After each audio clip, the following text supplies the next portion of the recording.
Cat, good morning.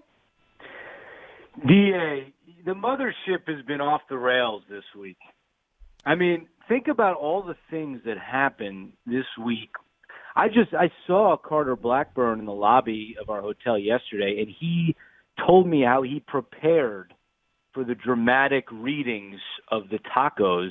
You got Mraz in a Mets shirt in spring training. I mean, so many things happened this week that, I feel like intimidated coming on. Like, how do you top anything that's already occurred? Well, it certainly feels like there are no rules anymore. So we're just going to continue with that with you this morning here on the show. How did Carter say that he prepared for the dramatic readings of Super Dave's taco calls?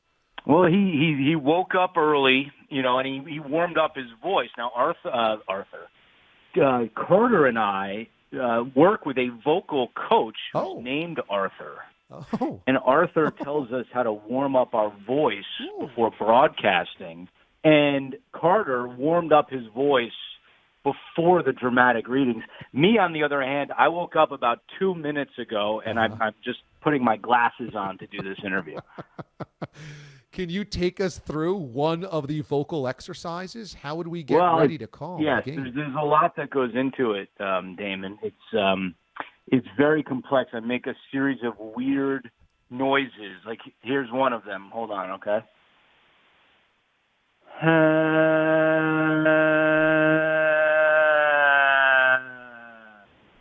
And I do that over a period. I've got 2 fingers underneath my tongue. It's a whole process. So Carter did this before the dramatic readings, and if you listen back, I really feel there was a lot of resonance and confidence in his voice. You're right. You're actually right about that. That's amazing. I did not know that. Is it possible that maybe a great vocal exercise might be humming the NCAA theme song? Well,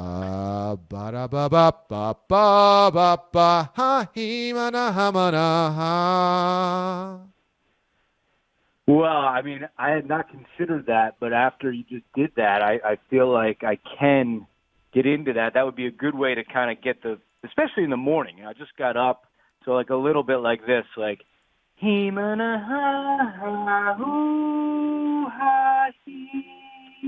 something like that might get you going a little bit.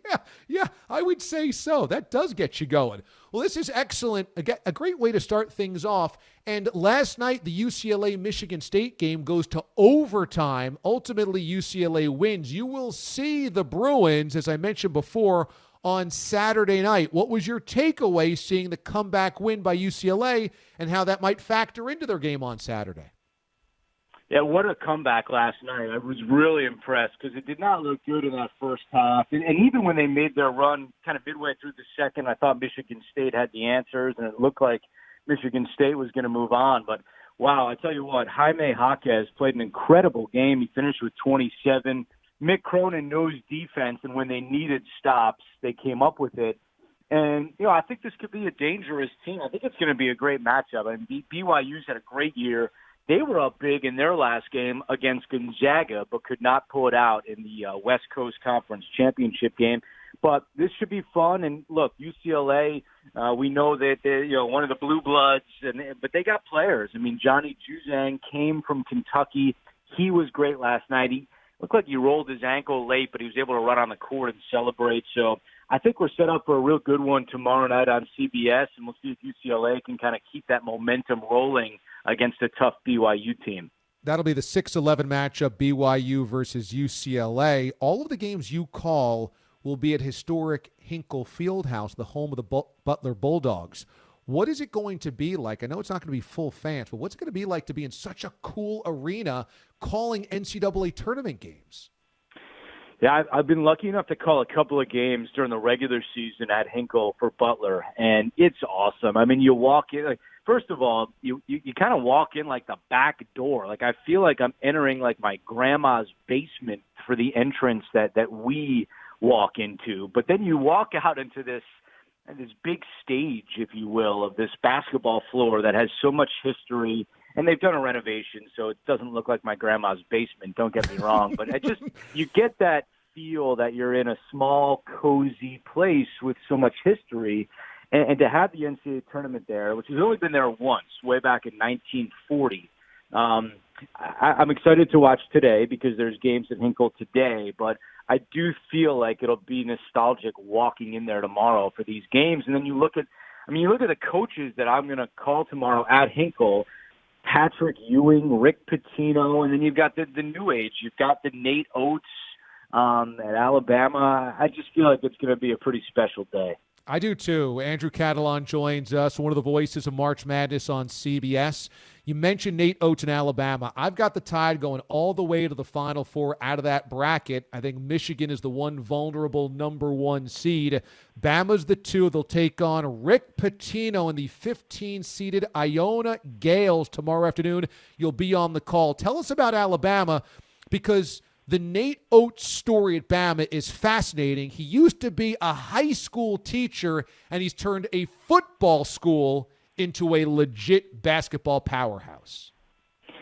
Yeah, I watched their game on Sunday against LSU in the SEC championship game, and I was blown away. First of all, that was a high-level game. LSU is really good as well, but Alabama's scary, and you're right. They should be in that conversation to win a national title. They've definitely got the pieces.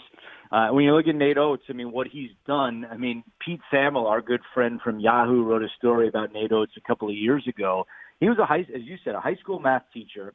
The basketball program at his high school had very little money. So what he did was he set up a corner store in his classroom. He sold Cheetos and granola bars and whatever he could to raise money for the basketball program, and it worked. And now they had all these special uniforms, they had training equipment. So basically he had like a 7-Eleven in his math class to raise money, and he developed the program, got an assistant job, went to the University of Buffalo. We know what he did there. He won 2 NCAA tournament games, and he sees the game differently. This is a team that made and took more three-pointers than any team in the country this year. They play fast, but they also get back on defense, and I think that's the thing. I think a lot of people associate playing fast with just not caring on defense, and this team does. They care when it terms of getting back and playing on the defensive side of the ball. So,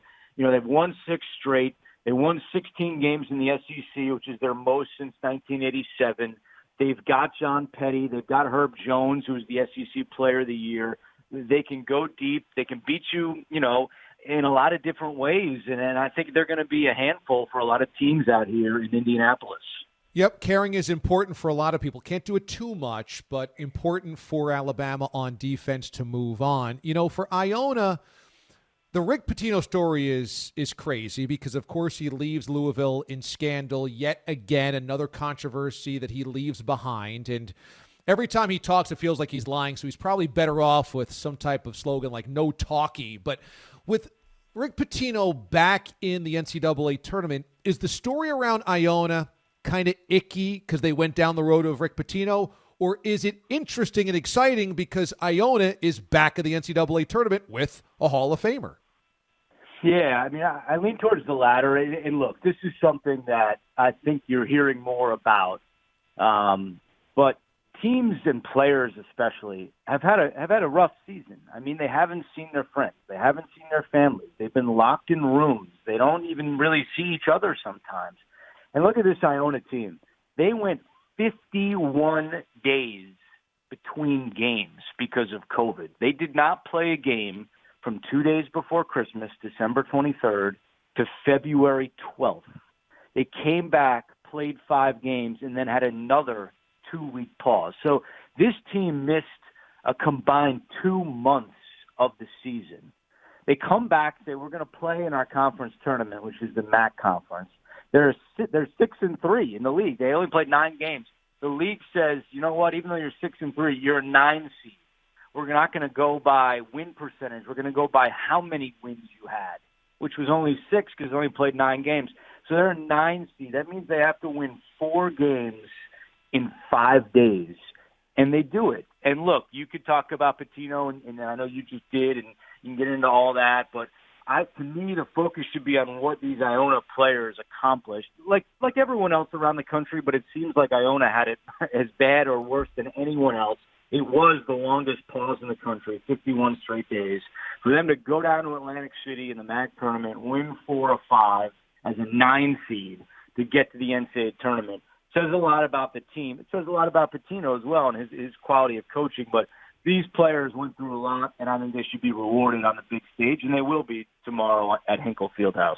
Andrew Catalon's going to be alongside Steve Lapis on the call for a number of games this weekend in March Madness of the NCAA tournament. He joins us this morning here on the show. In the first game you guys got, 5-12 Colorado-Georgetown. Man, the Hoyas are such an interesting story because, of course, Patrick Ewing is Patrick Ewing, but he also brings up the fact that MSG, that he's getting harassed for his credential, which is maybe something he should have taken offline, but he says it publicly to get some attention. The Georgetown Hoyas under Ewing had been wildly uninspiring in the first 3 seasons he was there. They did not make the postseason. They're a sub-500 team. They're not very good in the regular season this year. They suddenly show up at MSG. They win 4 games in 4 days, and they win the Big East tournament. So what is Georgetown? Is it this red-hot team that can do some damage, or is it a mediocre basketball squad that just happened to have a good week in Manhattan? That's a tough call. I mean, I saw them a couple of times this year and over the last few seasons. I've done Patrick's games. First of all, he's a wonderful guy. I think these kids love him. He's got a really good recruiting class coming in again next year, including Dikembe Mutombo's son. But so he's going to have some fun next year. But, yeah, DA, I mean, look, they got hot at the right time. I mean, they were the 8th seed in the Big East.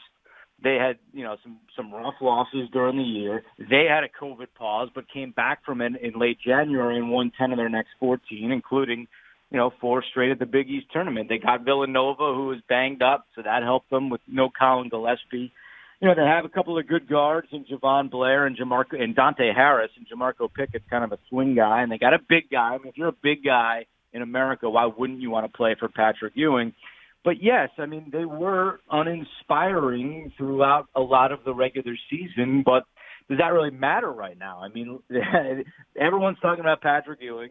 Everyone's talking about how John Thompson died 49 years, or was hired, rather, 49 years to the day that they won. There's a lot of coaches this year wore the towels on their shoulder in honor of John Thompson, who passed away last year, and it seems to be that spirit has been channeled here down the stretch. And they're a hot team, and they've got a hot coach. And I don't know what to expect tomorrow because I've seen them play poorly, and I've watched their Big East tournament tape. If they can play like they did at MSG, they're going to make some noise out here. But if they revert to the team they were in January, I think it'll be a short stay. Before I let you go, Super Dave Friedman, who's become a sensation here on this show. Our listeners absolutely love his taco calls. They're unbelievably popular play-by-play nuggets that he drops for the Rock Hill faithful in South Carolina, the Winthrop Eagles fandom. What's been your take on watching Super Dave's reputation balloon based on ridiculous things, and how do you feel from a play-by-play standpoint of using "if you're not making tacos, I don't love you no more" as a signature phrase? You said based on saying ridiculous things? Is that what you said? I did, yes. You did say that. Well, look, I cannot imagine the amount of energy that Super Dave I mean, he drove, right? He drove from Winthrop to Indianapolis. Didn't need to fly. He doesn't need to fly because he's just flying already. Personally, I love listening to Dave Friedman make these calls. Personally, I would never say that on the air. I can't do that. But I love hearing Dave do it, and I think that Winthrop is very good this year, and they're going to give Villanova all they can handle. But I think that if I was to yell, now I've said some things like, Ron Hunter has fallen off his stool and hello March, and those things those are fine. But if I was to yell tonight after a Javon Blair 3, something about tacos, I feel like there would be some phone calls after the game. Like, what are you talking about with tacos? Now wait a minute. Now I will say Hello March was amazing. We've played that on our show a number of times and used that as a slogan all month long. But also, Hello March. March! You've brought up the nugget that there was the player that had his number. He chose his number 44, based on the Wendy's 4 for $4 menu meal deal. Right. And that Wendy's realized that, and that got some national attention. So maybe you can work in like a from 3, it's good, Baconator, or something like that for your final call. Well, see, if the guy had named it after like a chalupa, I could have gone Taco Bell, and then maybe the taco reference is appropriate. But since he went Wendy's, I don't think they sell tacos at Wendy's, so that kind of hurt me in that situation. Yeah, it did hurt you. You were at a competitive disadvantage without the tacos. It was hard. Hello, March! Hello, March! A great call that was. Andrew Catalon is going to be on the play-by-play starting tomorrow, 12:15 Eastern Time on CBS, as he leads off coverage with Colorado and Georgetown, the 5-12. Then he'll have a couple of other games throughout the day, part of CBS and Turner's coverage of the NCAA tournament.